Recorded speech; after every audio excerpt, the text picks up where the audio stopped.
자, 여섯 번째 주제. 잘했던 아이였는데 어느 순간 왜 공부를 못할까?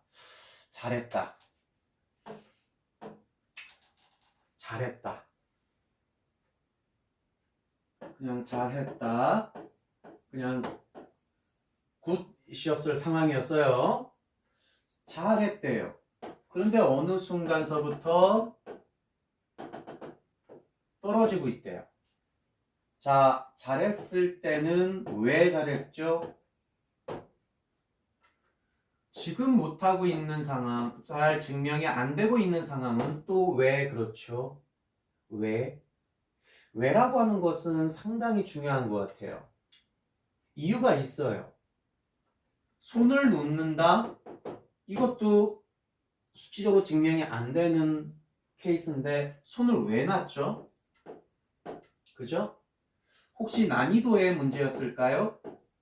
난이도의 문제였을까? 그렇다면 난이도가 문제라면 이 아가는 지금 그 속도, 그 개념, 그 과정, 그 상태를 받아들이질 못하고 있는 거예요. 그러면 난이도의 문제였다면 이것은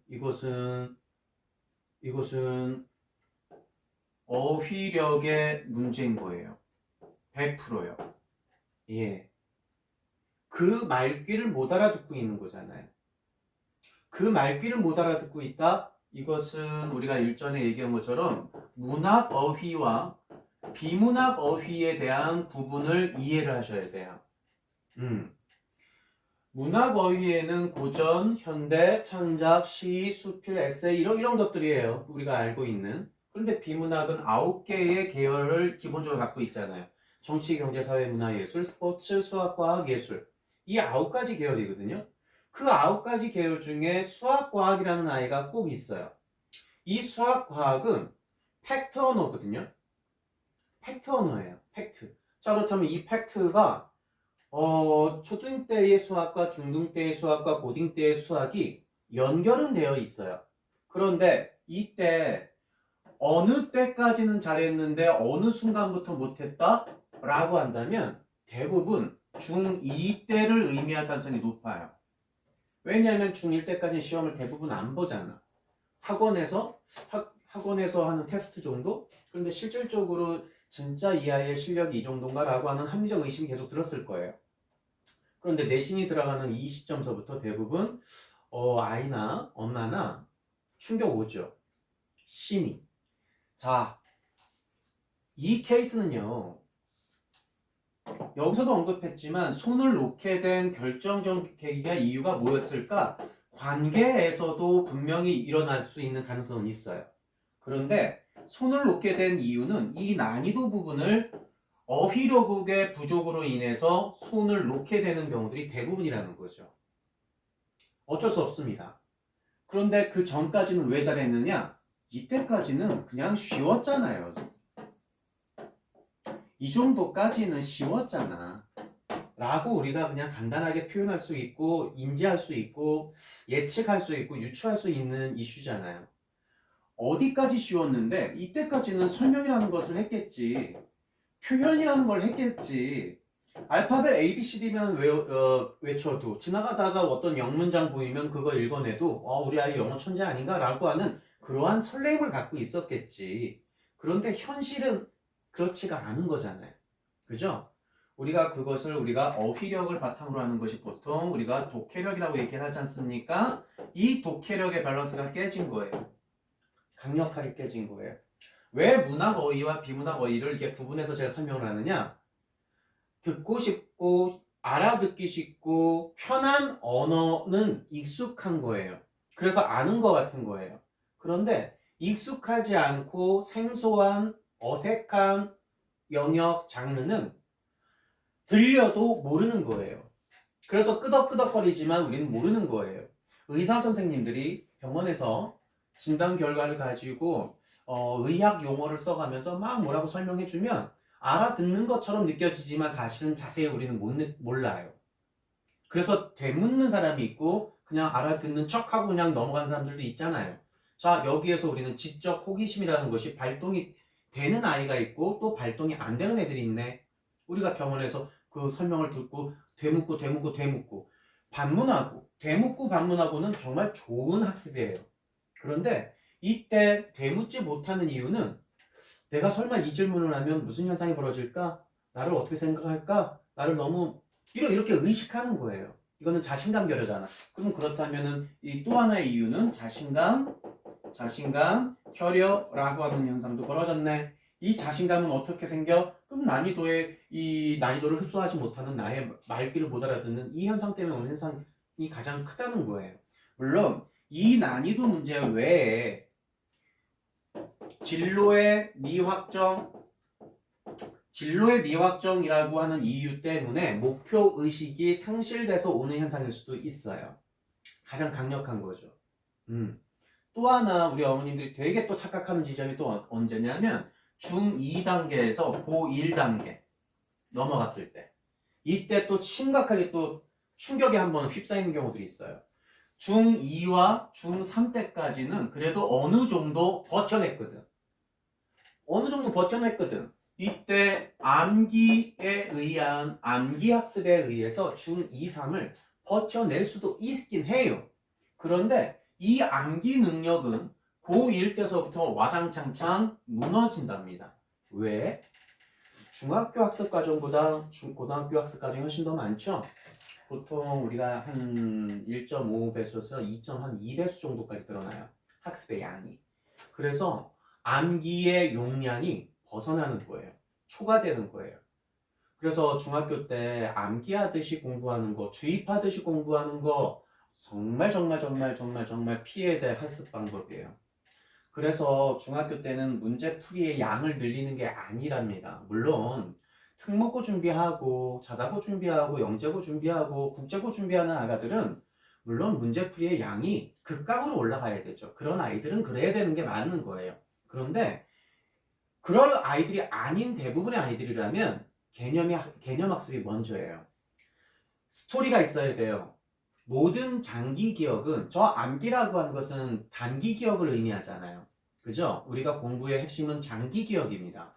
장기로 오랫동안 기억하기 위한 방법을 찾아내는 거. 나만의 방식으로.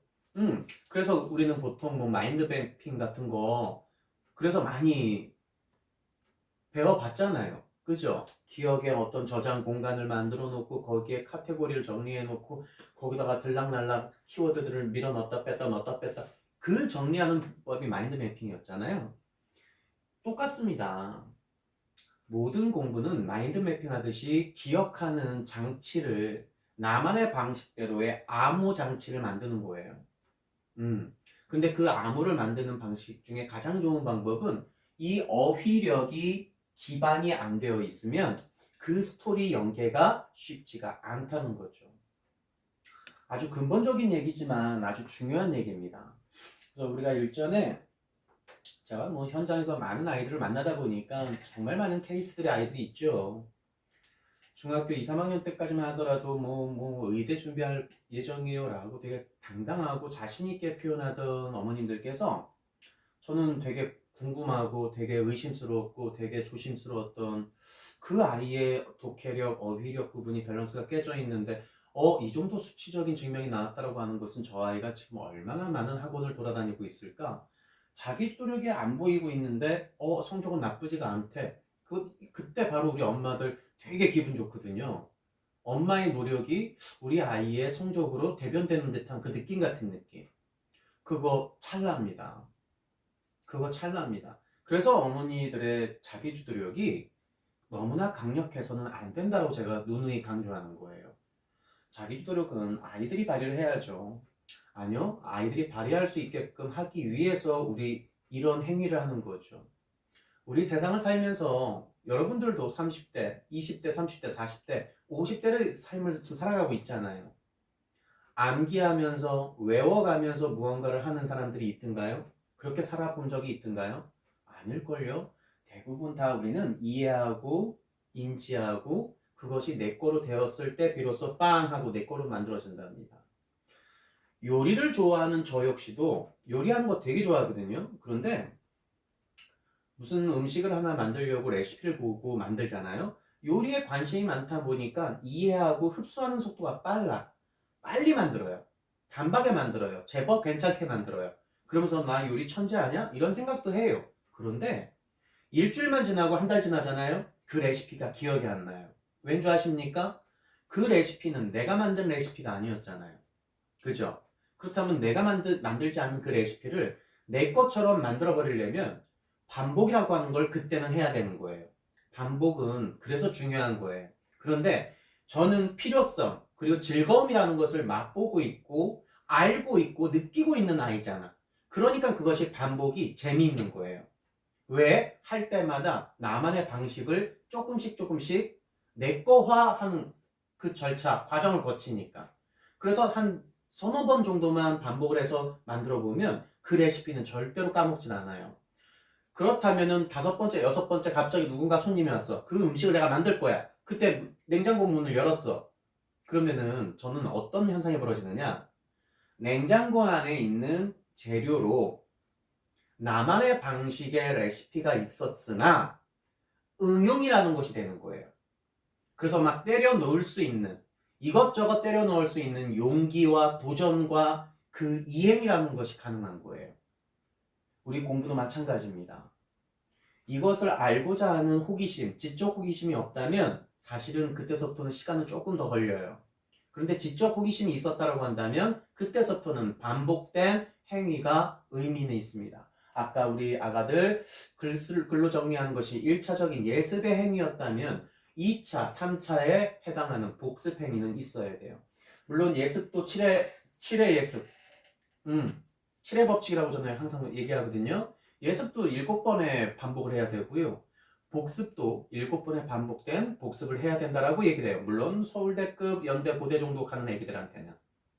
서울 연고대가 목표가 아닌 아이들한테 굳이 7회 법칙을 저는 얘기하진 않아요. 왜? 지레 겁먹는데? 예, 지레 겁먹는데? 그래서 시작은 할 수 있게끔 하는 것이 미션인 거겠죠. 자, 요 내용 이해하셨는지 모르겠습니다. 네, 이점으로 마치도록 하겠습니다.